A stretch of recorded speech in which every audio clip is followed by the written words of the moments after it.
Hello and welcome to Freethought Forum, a co-production of the Atheist Society of Knoxville and the Rationalists of East Tennessee. The Rationalists of East Tennessee is a meetup typically at a member's home involving book discussion and lectures, and the Atheist Society of Knoxville is a fun meetup typically at a bar or a restaurant. In fact, today after the show, or during the show rather, at around 5:30 you can find the Atheist Society of Knoxville and many members of the Rationalists of East Tennessee, as well as ourselves, at Barley's in the Old City. Today we have guests from UT. I'm Courtney Gorman.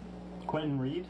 They come from the Department of Ecology and Evolutionary Biology to help us answer questions that we've prepared, as well as your questions regarding evolution and climate change. And today's show celebrates Darwin Day, specifically the University of Tennessee's iteration in which this year they are exploring linkages between evolution and climate change. February 12th was the date of Charles Darwin's birth, an English naturalist famous for publishing On the Origin of Species and proposing ideas of common descent. Before we continue, however, it is important to note that Darwin is not some sort of science messiah figure. Similar ideas of species relation, origin, and development, sometimes contemporaneous and professionally dangerous in their likeness, abounded during Darwin's time. Jean-Baptiste Lamarck, Robert Chambers, Thomas Malthus, Alfred Russel Wallace, and even grandfather Erasmus Darwin all proposed comparable hypotheses. The importance of Charles Darwin is due to the fact that he clearly elucidated mechanisms for evolving through natural selection alongside a massive body of work. Over the past century, the evidence for evolution has not only become overwhelming, but vital in the way we practice biology. As one of the strongest theories in science, it is supported by a multitude of different realms of study, including anthropology, paleontology, taxonomy, genetics, and microbiology, all provided compounding evidence for the theory of evolution. All right, that said, on to news segment. News segment? Yes, in the news. Let's do news. Jane Goodall has become a climate activist, having success with her organization Roots and Shoots. The famous primatologist now invites all of you to come to rootsandshoots.org and contribute in any way you can as we enter a new world. Also, Pope Benedict XVI resigns, the first to do so in just under 600 years, the last being Gregory XII in 1415. Rumors of collaboration between Ratzinger and J.J. Abrams abound. Does the empire have separation of church and state? Anyway, other news of some degree of interest. North Korea has recently tested a nuclear weapon. It's done so before, but they were fizzles. This one, reports range from 7 kilotons to 20 kilotons in yield. This has relevance to atheism because, though seemingly unrelated to religion, there's plenty of blind faith to be found in North Korea. Just because you don't call the object of worship God doesn't mean you're an atheist, as the North Korean state proclaims to be. One could easily consider North Korea's cult of personality to be a form of religion. Friendly reminder, I guess. Also, as this is Darwin Day, there is Darwin Day related news. It's worth mentioning that a bill was introduced recently to recognize Darwin Day at the federal level.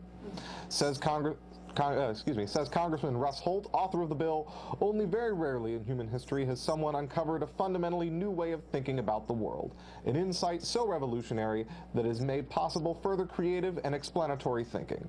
Without Charles Darwin, our modern understanding of biology, ecology, genetics, and medicine would be utterly impossible. However, the bill did not make it through the House, as it had to first pass through the House Science Committee, with members such as Georgia Representative Paul Braun, who described evolution as, quote, lies from the pit of hell.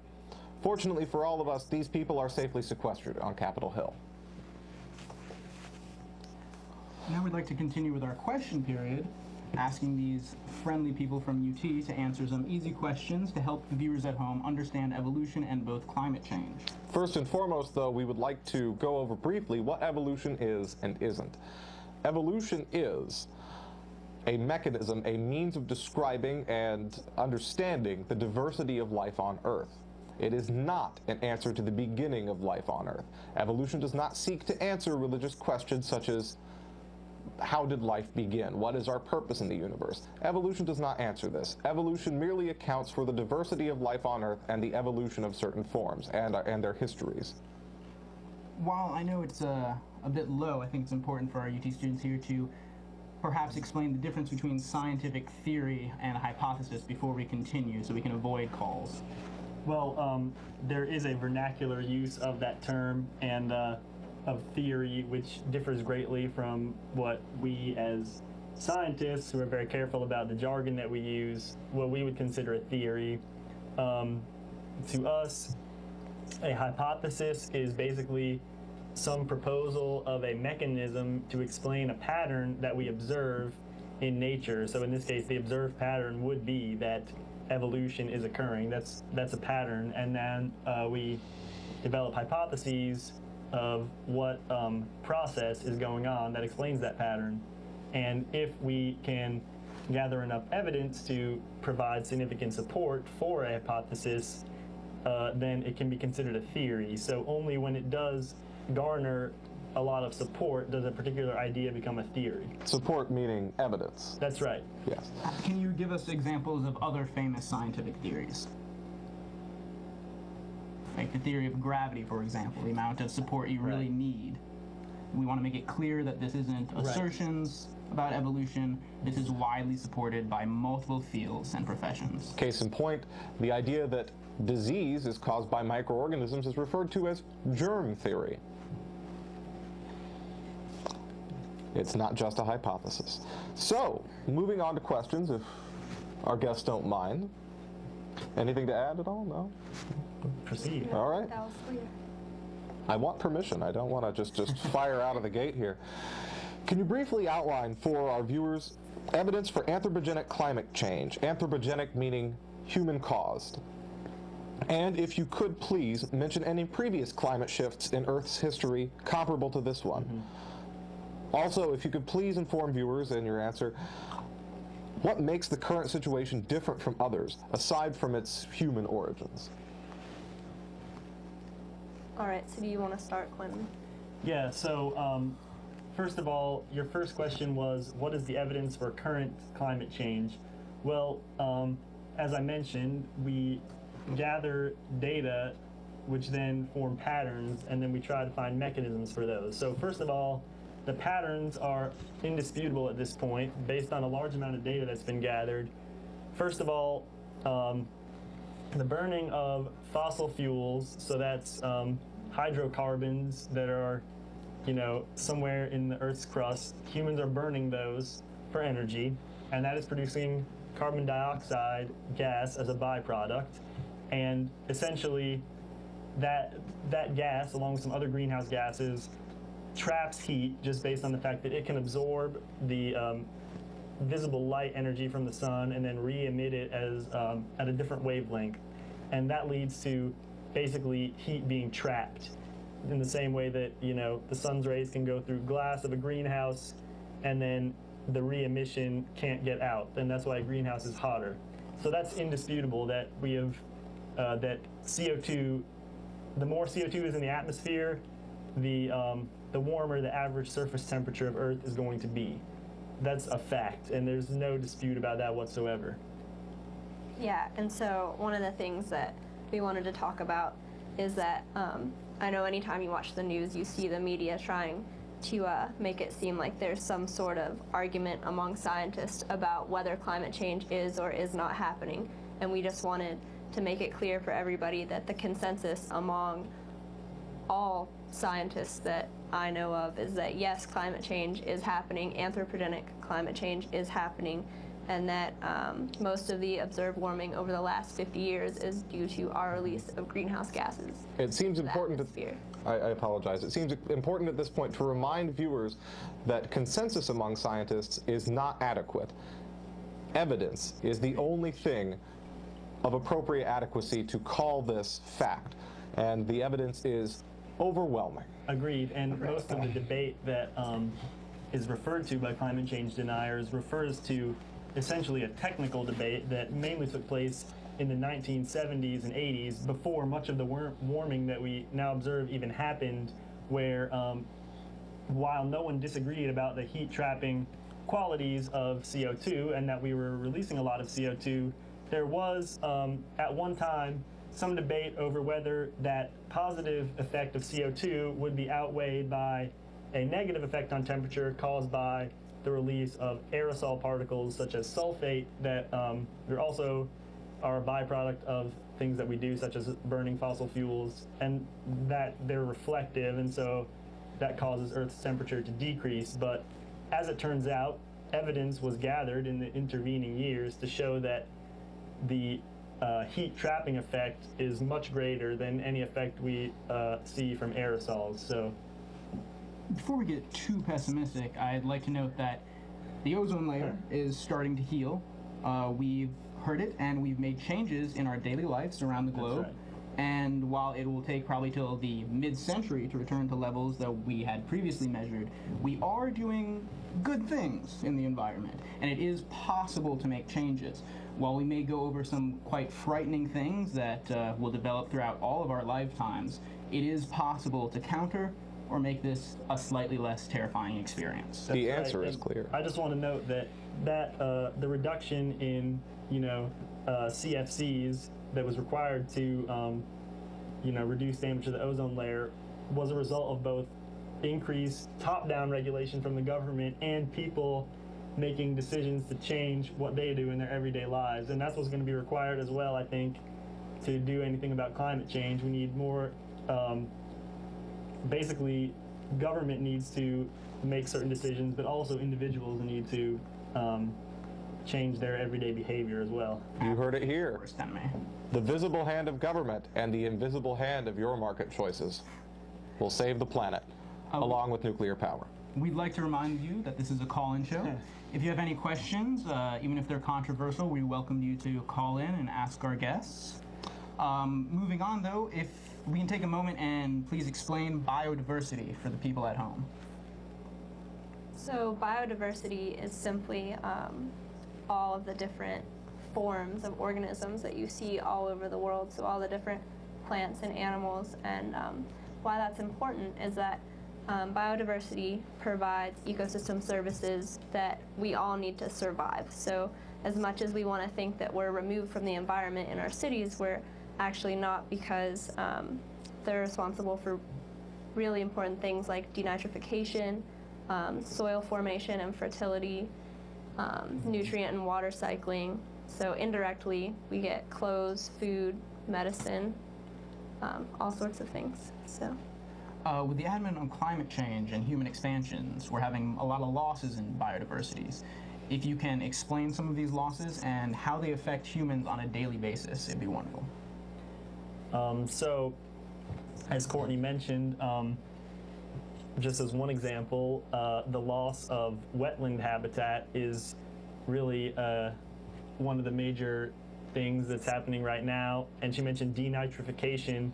That is, wetlands can act as a sink for some of the excess nitrogen in the form of nitrate that we put into ecosystems through things like fertilization and pollution from car exhaust and stuff like that.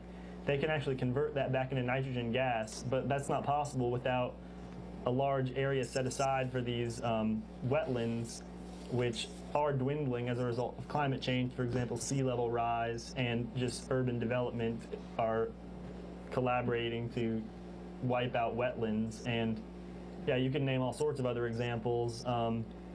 Pollination services provided to crops that we consume. You know, a lot of our fruit crops are pollinated by bees, and we require those to, without the bees, there would be no fruit trees, for example. And the frightening thing, there's no real decent alternatives in farming practices at the moment that we can see to circumvent what might happen in the future. With the loss of our ocean environment and now the possible loss of our farmland through drought and pollination, we might be looking at quite a bit of a scary food shortage in the future. I hope you like spirulina. What, no, nobody? All right, watch out for that uric acid, it's a killer. Ocean acidification, speaking of effects on the ocean, ocean acidification seems to be a side effect of climate change, if I'm not mistaken, yes? Yeah. Excellent. That's right, because as CO2 in the atmospheric pool increases, some of that is going to dissolve into the ocean, which then reacts to produce carbonic acid. Isn't that in Coca-Cola? I'm not sure about that, but The ocean seems delicious now. No. Yeah. right. So as we put more CO2 in the atmosphere, that's right, then the pH of the ocean, so the acidity is going to increase. pH will drop. Right. Exactly. Yeah, and so what that does is a lot of the ocean animals have shells made of calcium carbonate, and so when the ocean gets too acidic, then the calcium carbonate literally can't precipitate out of the water and they can't form their shells, and all those organisms will die. And those are, even though they might not be the organisms that we eat as seafood, they're really important in the food chain and for trophic interactions and stuff like that. Especially in tropical ecosystems, you can see the picture here of a coral reef. The entire ecosystem, all the fish that depend on that system are dependent on having that coral there, and we're reaching rapidly a level of CO2 in the atmosphere at which the ocean will be too acidic for any of those reefs to form, with the exception of a few very hardy coral species.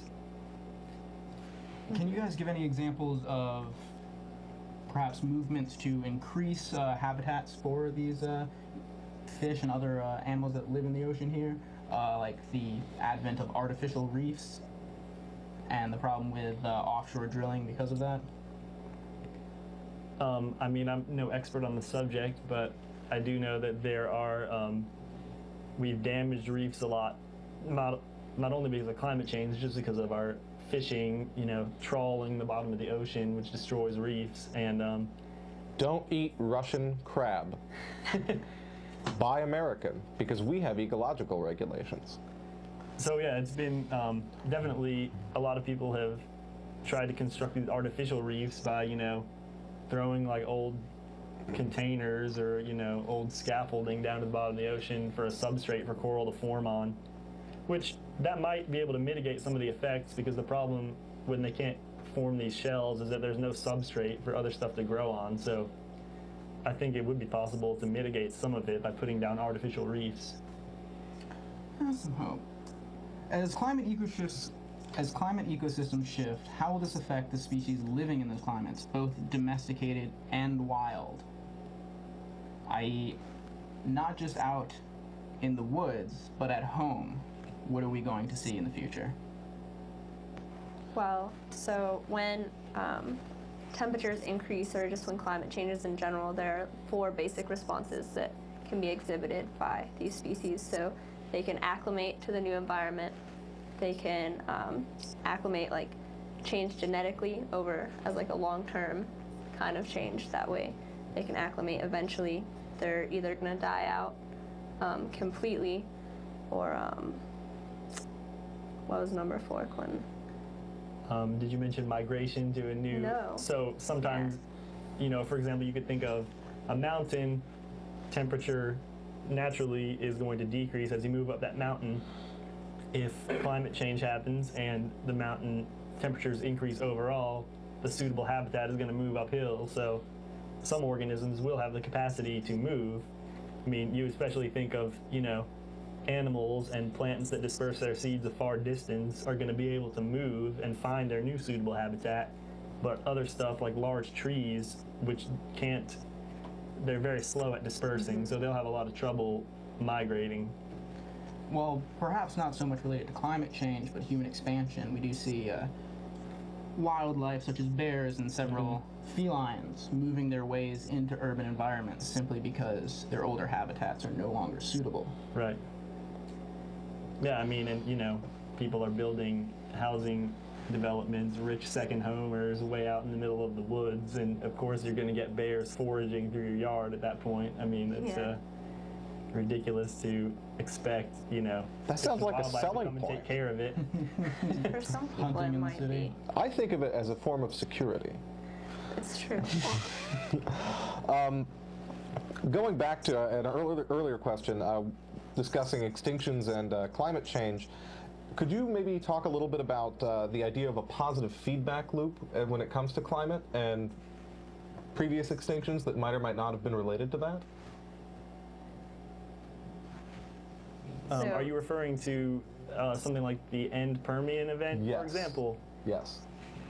Would you like to comment on that at all? Yeah, so basically what happened with that is at the Permian Triassic boundary, there was huge, like very large volcanic eruptions. And, well, let me backtrack. So in the ocean, you have these methagenic bacteria, and just as a byproduct of their metabolism, they produce methane. And so what happens to these methane molecules is they get kind of trapped in H2O cages or water cages, and they kind of just settle, and they're not really causing any problems. So when all of these eruptions happened at the end of the Permian, it kind of disrupted, like the seas were really shallow, and it disrupted these, they call them methane hydrates, which are the methane molecules in the H2O molecules. And so that resulted in a huge release of methane into the atmosphere, and methane, like carbon dioxide, is another greenhouse gas. And so basically it caused a 6 degrees Celsius increase at the equator, and so probably larger increases at higher latitudes. And that led to over the next few million years, a mass extinction which wiped out upwards of 90% of all the species that were living on Earth at the time, at least as we can detect from the fossil record, and that was a couple 100 million years ago. Talk about a genetic bottleneck.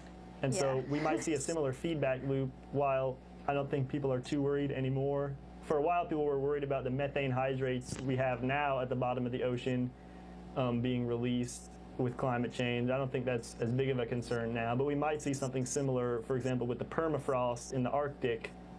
A lot of carbon is stored in these Arctic soils that are permanently frozen, but somehow the permafrost might not be so perma if, if things get a little bit hotter, and that could cause a positive feedback where increased CO2 causes temperature to go up, which causes more CO2 to be released from Arctic soils. So it's these sort of tipping points or positive feedback loops that are really worrisome, I think, in terms of climate change. Just as a quick aside, why are people no longer worried about the release from the bottom of the ocean? Because this used to be a big thing among conspiracy theorists that was touted about 5 years ago over and over and over again. Well, I'm just speaking just personally. One of my friends is a graduate student at MIT who's been working with methane hydrates, and he seemed to think that the capacity for these methane hydrates to be released all at once in a catastrophic, cataclysm isn't that likely, and that at worst they'll sort of trickle up slowly over the next few hundred years, which is bad enough, but at least it won't, be some huge disaster. We're not going to wake up tomorrow. Exactly. Warn your grandchildren.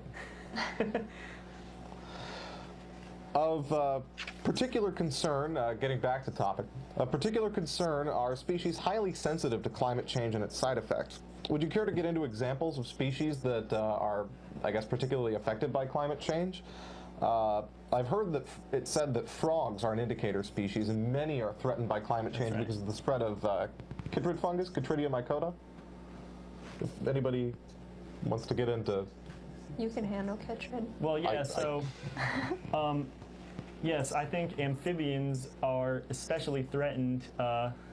Some studies have come out where they try to assess the level of threat to many broad groups of species, so amphibians, reptiles, birds, plants, and what have you. And amphibians are really highly threatened. I think over a third of amphibians are in imminent danger of extinction. Amphibians includes frogs, toads, and salamanders for the most part. For those of you who don't know, they are very threatened because, well, the thing is, they're not only being hit by climate change, many of them are tropical and have very narrow temperature ranges they can tolerate, but also through globalization, a pest species known as chytrid fungus, or chytridiomycosis, that's the name of the condition. These frogs, basically, a fungus was spread by humans around the world that causes these frogs and salamanders' skin to dry out. And since frogs and salamanders must have a wet skin in order to breathe, they pretty much get housed by this fungus. And it's really devastating frog populations around the world, and salamanders too. I mean, we're worried about it here. I mean, some of you may not know that here in East Tennessee, the Smoky Mountains area is a global hotspot for salamander diversity in particular, and you know, we may see some of that going away in the next while if this fungus spreads unchecked. Well, I guess jumping off from chytrid fungus, speaking of diseases that might affect people, do you think that climate change could affect, maybe case in point, vectors for disease, specifically diseases that could affect humans? Absolutely, yeah. So when you have like something like malaria that currently only really exists in tropical and subtropical regions, and then you have the climate changing and temperatures increasing, what you're essentially doing is increasing the range that this disease can exist in. Do we have a call? I think we do have a call. Nice. I'm sorry to cut you off. We'll That's fine. pick right back up. Hello, caller. Caller. Caller? You're on the air. Hello, this is Faithless Forrest. Sorry I can't be with you guys there today, but I've been watching, and some of what you said struck me as very interesting, and I wanted to tie a couple of things together. The young lady was talking about the Permian extinction, and then you went on to talk about the endangered amphibians, and it struck me to remark that at the end of the Permian, the large land animals were, I think, large amphibians. And the fossil record shows these things, the tar eyes look almost like dinosaurs. These, you know, creatures, huge teeth, but they were amphibians. And it was only after the Permian extinction, which ended the Paleozoic era, that we entered the Mesozoic era and saw the rise of dinosaurs. Which, for viewers at home that aren't you, Forrest, it's important to note that when we talk about these boundaries, we're not just talking about boundaries in time, we're talking about geological boundaries between layers in the Earth's crust, where fossils can be found, and where, for climate change case in point, although ice cores don't quite go back several million years, they do go back a couple 100,000 years, so we can see in layers through the Earth evidence for everything from the gas composition of Earth's atmosphere to the diversity of life on Earth. I'm sorry, continue, caller. Oh no, that was great. I would like to also say to viewers that the mountains to the west of us, the Cumberlands, those are all upthrust materials that are of Paleozoic age. Mm-hmm. They have lots of fossils in them, but they don't have dinosaurs because they're all older than the days of the dinosaurs. I'd So like to comment I guess too I was about also the wondering if extinctions. you guys might comment on something that I find interesting. I think it's we called have one. the Keening curve or Keeling curve, the CO2 concentration versus time. Are you guys prepared to speak on that? CO2 I'm sorry, what's concentration versus time? What in particular? Caller, I if don't you could understand the repeat yourself, question. we had a bit of an audio error. I believe it's called the Keeling curve. Maybe Keening. I'm not familiar with that. I'm not. We're having I think trouble. it appears Sorry. early in the film Inconvenient Truths, where Al Gore spoke about, I think he learned from his instructor how there's been this gradual increase in CO2. If you graph it versus time, you see this, it looks like an exponential growth, and superimposed on it is an interesting little wiggle. It's an annual wiggle. Do you recognize That's right. the curve I'm Oh, you're speaking talking of? about the observatory at Mauna Loa. Right, so yes, for the past, I think it's been about 40 or 50 years, the USGS has measured the CO2 concentration in the atmosphere from an observatory in Hawaii, you know, which is pretty far away from continental sources of emissions, and so it's in very high elevation. And right, so due to anthropogenic increases, the CO2 has been steadily increasing for the past, you know, ever since the start of the Industrial Revolution. But you can see that it actually just goes zigzagging on its way up, which is because a lot of carbon dioxide is taken out of the atmosphere every year when leaves green out in the northern hemisphere. There's more plants in the northern hemisphere than the southern, and so during spring and summer up here, some of that CO2 is pulled out and put into the leaves then when they are shed and decompose again, that CO2 goes back into the atmosphere. And so, but that annual cycle is only a few parts per million, and on top of that, we're adding a couple more parts per million every year. So that's where that zigzag comes from. Does that help you, caller? Well, and I wanted to remark on that because I've heard climate change deniers assert that the carbon being emitted, the increase in carbon in our atmosphere, is natural causes, and that human emissions are a minuscule fraction. And I think that that curve answers that question or refutes what their assertion is all about, because they're talking about an emission of carbon that occurs on an annual basis, and then they're not doing the fair thing, which is subtracting out the reabsorption of carbon as the northern hemisphere puts on its green foliage again. That's right. Every year. Do you guys ever run into such a climate denier?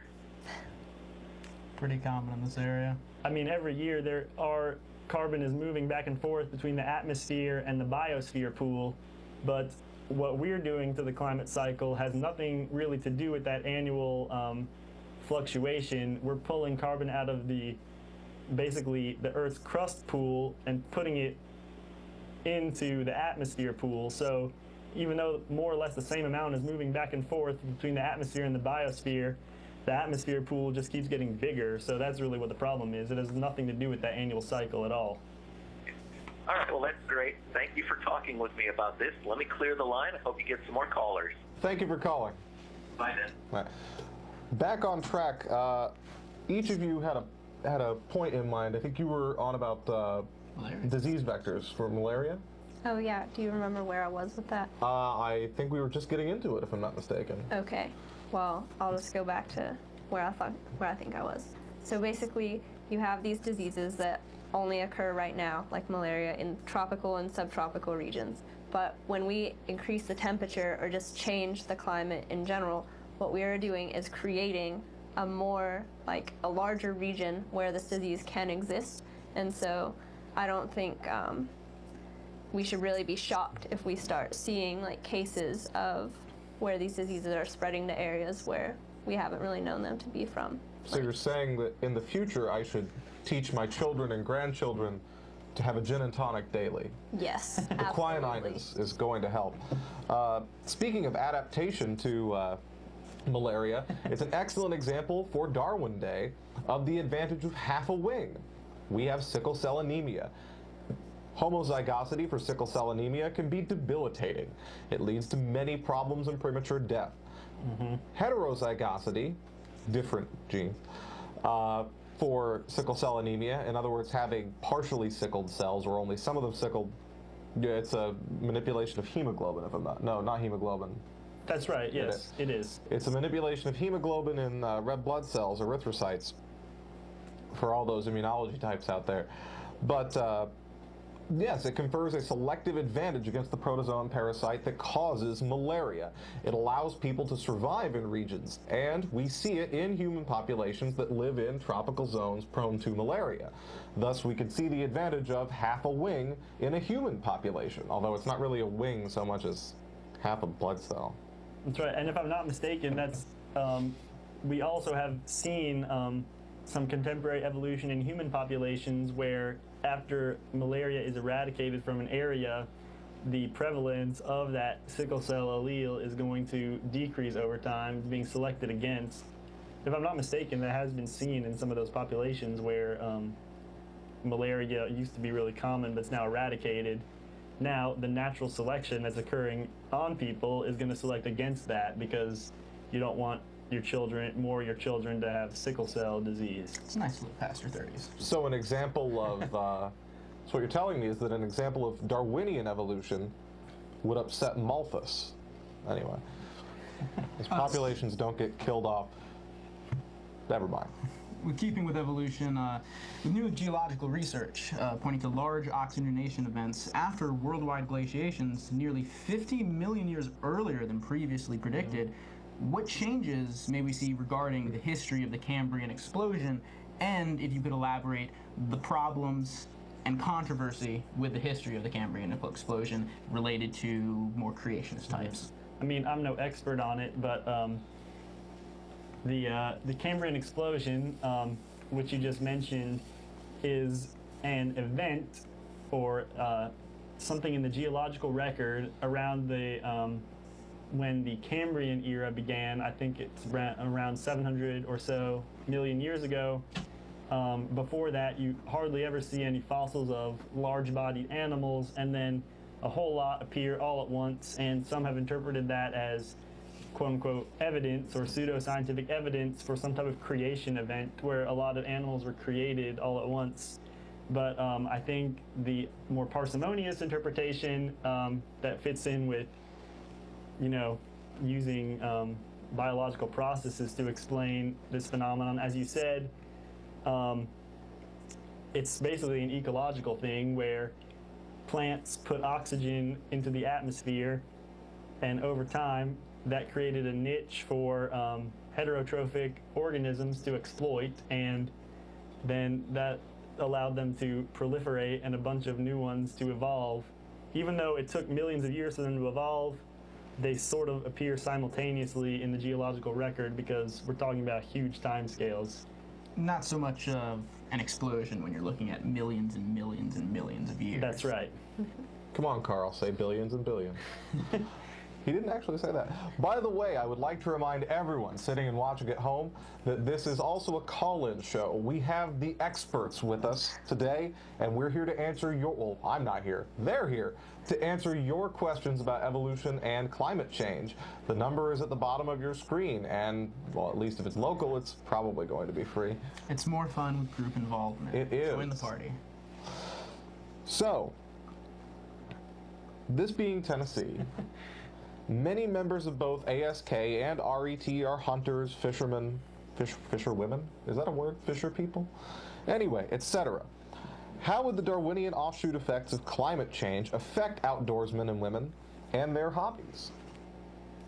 Well, one example is with fish, and so you mentioned earlier, like when you were talking about crops, about increased droughts as an effect of climate change, and so you can imagine that also affects like water regimes and the habitat where these species are living, and so it wouldn't be shocking to see like extinctions or extirpations of fish that people care about due to just drought activities drying up or even just fragmenting the habitat that these fish live in, and then they would just become extirpated due to living in small isolated patches. And then the same thing with animals, like with deer, or I don't know really what people do besides deer in Tennessee, but I know trout are quite popular for fishermen. Yeah. I don't know if they have a lot of friends, but no, Trout Unlimited seems to have done excellent work in the Great Smoky Mountain National Park with the upkeep and study of streams and water and bodies of water. It seems a real success story, the return of Tennessee's trout. But I was just curious how it would affect outdoor hobbies. It seems as though it could severely impact, I mean, a lot of pastimes, a lot of ways of life here in Tennessee. yeah, even just, you know, like if we lose biodiversity, like if we lose our salamanders, if we lose our plants, if we lose our trees, like we have the hemlock woolly adelgid taking out all of the hemlock trees in East Tennessee, and so that's one of the dominant trees in those forests, and so once that's gone, that's going to have huge effects on everything that lives there. So we should just be prepared to deal with that. Or be prepared to do something about climate change. That's right, and I mean, historically, it's been the hunters and outdoors people that have driven a lot of conservation efforts, like you mentioned, and you know, yeah, we might not even have much of a national park system if it wasn't for, you know, say Theodore Roosevelt, a great hunter in his time. Yeah, I think it's the outdoors people that are really gonna be most engaged with, you know, conservation efforts in the future. We'd like to note who started the EPA on us. Richard Nixon. I don't know if he was much of a hunter, though. No, he was not. Quite a far cry. I don't know, it depends. Would you call telling G. Gordon Liddy to do something hunting? I've met him, he's a nice guy. He is. A little intimidating, but a nice guy.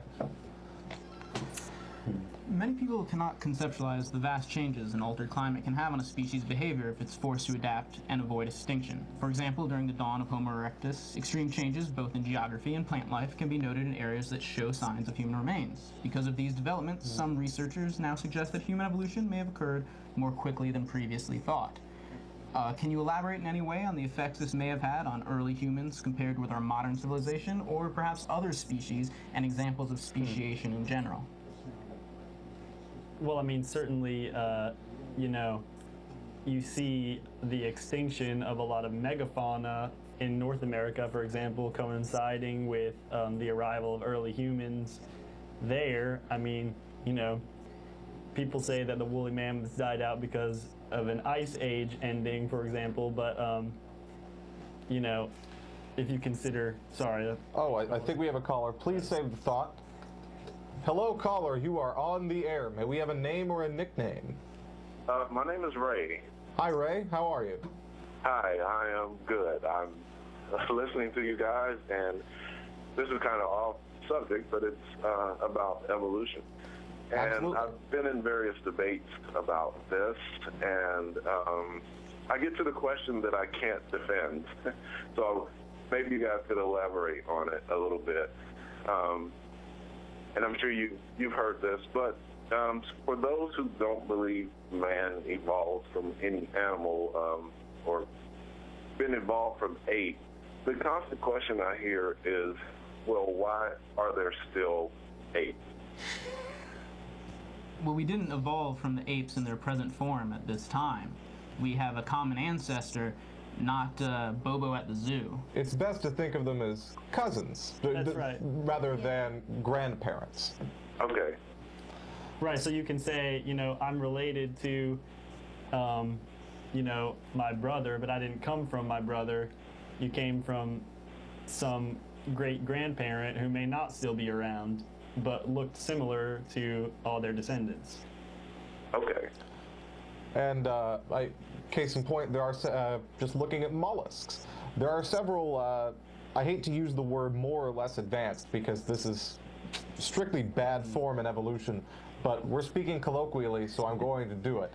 You can see plenty of mollusks with that lack advanced features, grasping limbs. They lack eyes with that are able to focus. They have very simple light and dark photoreceptors. So we're looking at the difference between, say, a slug and the octopus. One is highly advanced, very intelligent, with all of these glorious features, chromatophores to change color and texture at will. Why is the lowly slug still around? And the easy answer is, the slug is still around because the slug is good at reproducing and making more slugs. It's just fine as it is. Okay. Thank you for your call. I appreciate it. Have you watched the show before? I have. This is actually the third time. I normally don't remember, but I actually remembered today to tune in. So I enjoy what you guys are doing. Thank you. I'm glad you called it on this special day. If you're in the Knoxville area, you're perfectly welcome to come by Barley's in the Old City. The meetup has started now. People from the show will be there shortly. You're perfectly welcome to show up if you'd like. Okay. And that is on Tuesdays as well? Yes, every Tuesday at 5:30 is the meeting. Okay. Well, not this Tuesday, but I definitely will plan on it in the future. Look forward to seeing you, caller. Thank you. Okay. Thank you. All right. Goodbye. All right, you had a thought, and I hope you can pick it up at a moment's notice. Oh, I think I was talking about Mammoth extinction. megafauna, yeah. What was I saying? Right, so... It was not an ice age. You were That was an talking about the ecological mammoth. change brought about by evolutionary changes in early humans, you know, the development of certain technologies that allowed us to So we've go been in different environments. affecting the environment, not just in the modern age. That's right. For, you know, tens of thousands of years at least, probably hundreds of thousands. For people who deny a lot of this, I mean, it's hard to miss history with the buffalo and dust bowls and early ecological restrictions to actually stop the massive amount of dust crossing the entire U.S. and flooding urban environments. Something that we will probably have to worry about in the next couple of decades again. It should remind viewers at home that while Evolution, not so much, but particularly climate change has been a highly politicized issue. I should remind viewers to separate politics from science and understand the value of preserving our environment and preserving our natural resources as they exist. I think it's, I hardly think in retrospect anyone would consider attempts to save the American bison a socialist agenda of some kind or another, especially considering that bison meat has become a major agricultural export of the United States. It's something of a delicacy that's not easily found outside the United States. It's preserved a part of our heritage for the better. And if you want to call that socialist, I think you should probably look at a dictionary or watch Les Glenn Beck. Generally watch Les Glenn Beck. A lot of industries have presented a false dichotomy of doing something and too much versus doing nothing. And this isn't really an issue where we can afford to do that, or one where that question even deserved being raised. What he's trying to say is that we need more hunters and fishermen/women to join the cause of not just environmental activism, but being concerned about climate change. Not necessarily writing one's congressman, but making choices in one's life and generally trying to stay appraised of and informed of these things. It's all of our responsibility, especially hunters and outdoorsmen. You're the ones with guns. They'll listen to you. What? Did I say something wrong? No, it's funny. To continue on the evolutionary path, Tennessee seems to be a primary battleground for the debate between evolution and so-called intelligent design.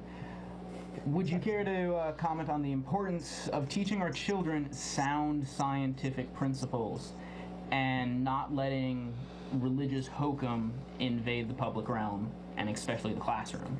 You know, it's funny, I can comment on that because just for our Darwin activities, you know, we've been doing a lot of outreach around campus, and, you know, I sort of came here with the naive idea that UT is like a bastion of higher thought and, you know, freedom from bias in East Tennessee, but that might not actually be true, because when we walked around with some Darwin outfits on promoting Darwin Day, the picture was put online, and a lot of people made comments to the effect that, you know, that's embarrassing for UT, and, you know, things. I mean, most people were very positive and supportive, but a few people... You mean there are people that don't believe in Darwinian evolution? That do not accept the scientific evidence, you should say, and not necessarily believe. That's true. Wait, so they subscribe to what, Lamarckian evolution?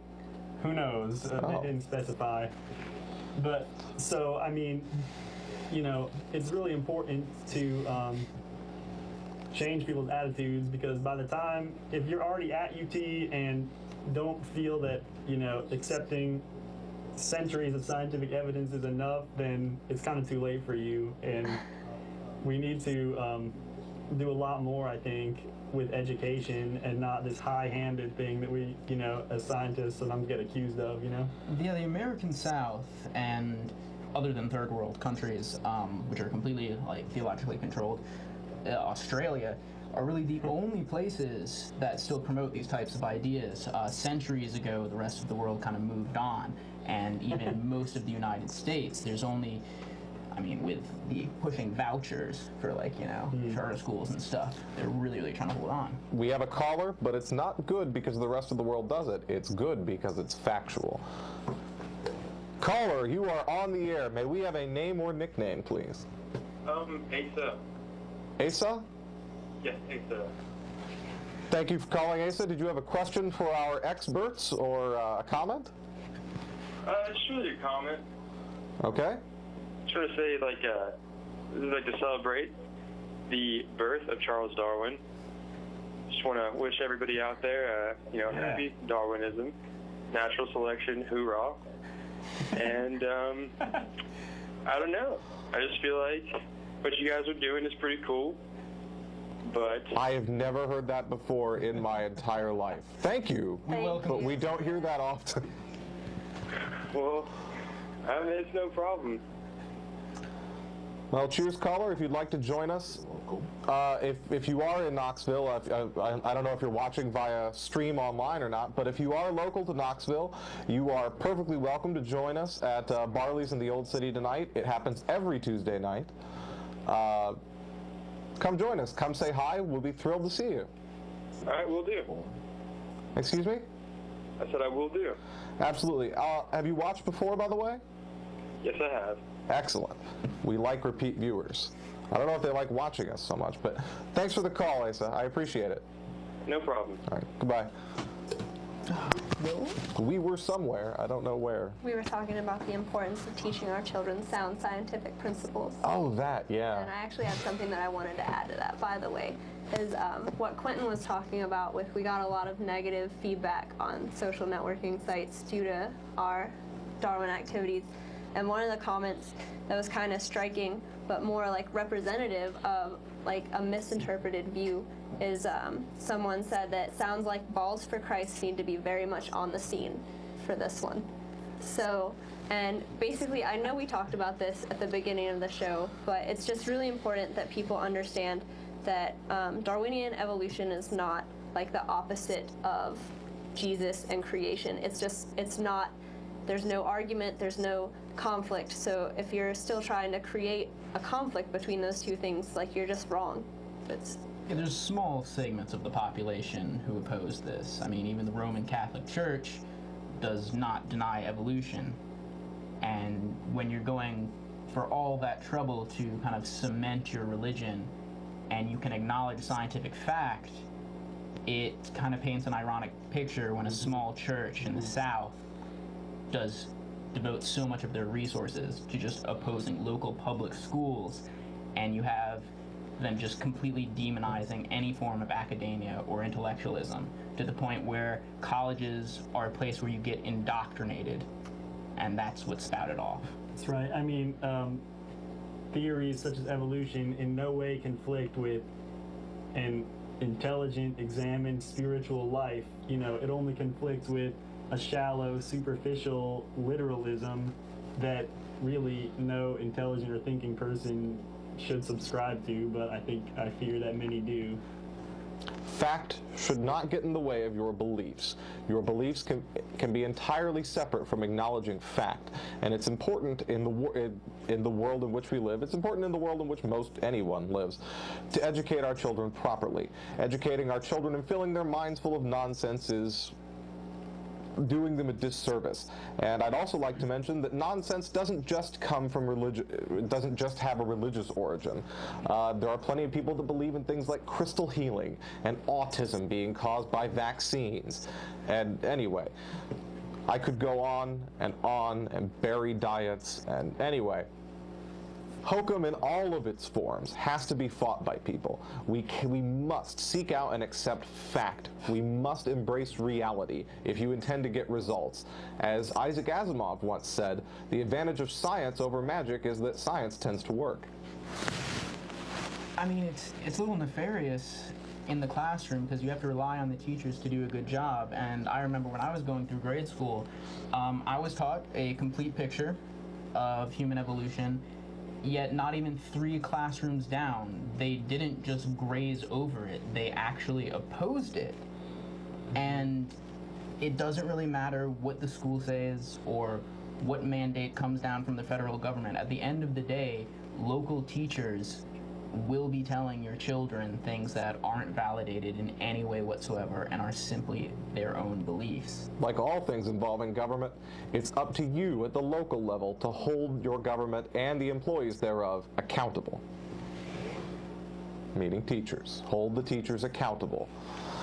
Yeah, my sister is actually in North Carolina, a middle school teacher, and climate change is part of the curriculum there, but there are, you know, some of the teachers are climate change deniers, not the science teachers by any means, but other teachers that sort of have taken as their personal mission to undermine the science curriculum and try to tell kids that, you know, that it's all a hoax or something like that. I mean, so yeah, if we can't, you know, I mean, talk about like misplaced priorities. We're worried about, we want to put more armed guards in schools. What we need to do is put some kind of like referees in schools that will make sure that teachers teach the right things, you know? We'll compromise. Armed referees. That's right. Does anyone want to comment on the Discovery Institute and the wedge issue that was popular? What are you referring to? I'm sorry. The wedge issue was a plan, a kind of malicious plan to insert creationism into schools, and documented fully. This wasn't any type of scientific consensus or research. It was a political agenda that was rather thorough and had, took all the way to this Supreme Court decisions to get this overturned. This is the panda versus people nonsense that we're still kind of debating today. Yeah, I mean, those people are pretty well funded, I guess. I mean, There are so many better ways to spend your money. So many. Would you like to return to questions? Sure. One quick more? Yeah, one more question. With animal stock around the world being treated with antibiotics, resistant strains are becoming more prevalent. In some cases, bacteria with 200 times the more concentration of drug-resistant genes are found when compared to stock from abstaining from antibiotic use. As the world grows and food providers struggle to keep up, how important is it that we find alternative avenues for farmers to protect and increase their supply?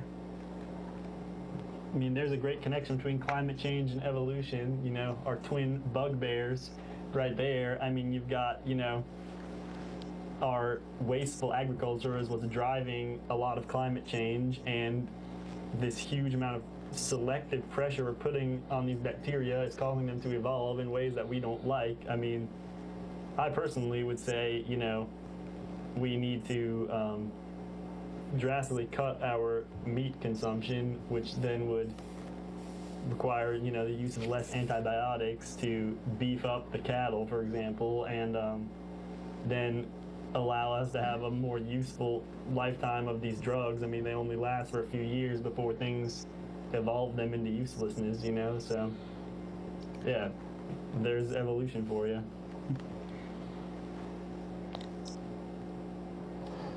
As a pessimistic question, what's more likely in your mind, in your belief? Are we going to have population pressure and have it reduced because of scarcity? Or will we simply reach a titer where disease will sweep through and take care of itself? So back to Thomas Malthus. Yeah. Why does everything go back to the guy with the incorrect? Anyway. Well, I can't, speak to that scenario. I mean, that involves some pretty complicated predictions that I don't know anything about. So I think doomsday prognostication is beyond the scope of today's show. It's fun. There's a whole industry. Alex Jones makes millions with doomsday prognostication. It seems lucrative. We should get into it.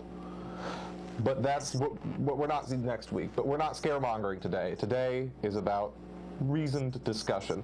By the way, before we go, I'd like to remind all viewers once again that Freethought Forum is a co-production of the Rationalists of East Tennessee and the Atheist Society of Knoxville.